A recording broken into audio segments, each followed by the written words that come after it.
Now, Heathrow Airport, we've been learning in the last few minutes, has won a Supreme Court challenge over the government's decision to give the go-ahead for a third runway.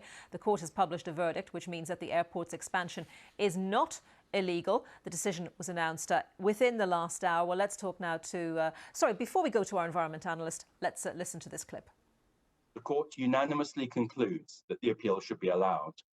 The airport's national policy statement is lawful. The declaration made by the Court of Appeal stating that it is unlawful will be set aside. And let's talk now to our environment analyst, Roger Harrabin, who's been following this story closely, of course. So, Roger, describe for us exactly what has happened today and what the significance of this decision is. OK, it's a bit tortuous, this, but you have to go back to the airport's national policy statement, which sets out the framework for planning decisions about airports. And that said that expansion would be allowed, and also said that at that time it was basing its judgments on UK climate targets, which were set at the time. Now, environmentalists challenged that because they said that also at the same time there had been more stringent targets in play. And they won the case at the appeal court that the ruling over the national policy statement was illegal.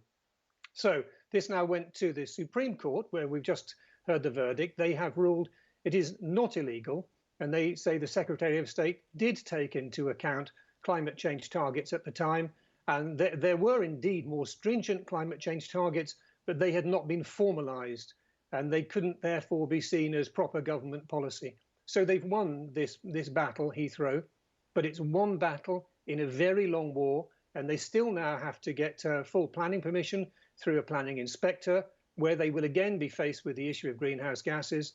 And even if they get that, it'll have to be agreed by the government.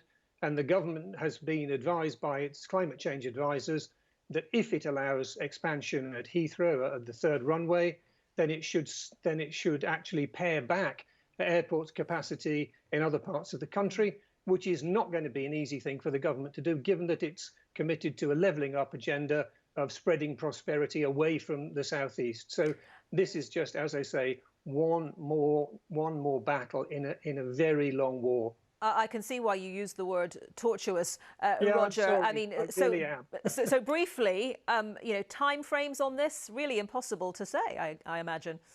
Well, impossible to say. I mean, I can't confirm this, but there are rumours that Heathrow Airport Limited, have more or less disbanded their team preparing planning permission after they lost in the appeal court.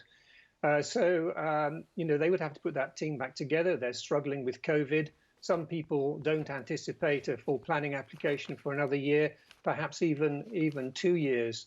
But in the meantime, I think there's an interesting sort of knock-on ramification, which is that other campaigners have been using the previous decision over Heathrow that it was illegal to expand the airport because of climate change targets.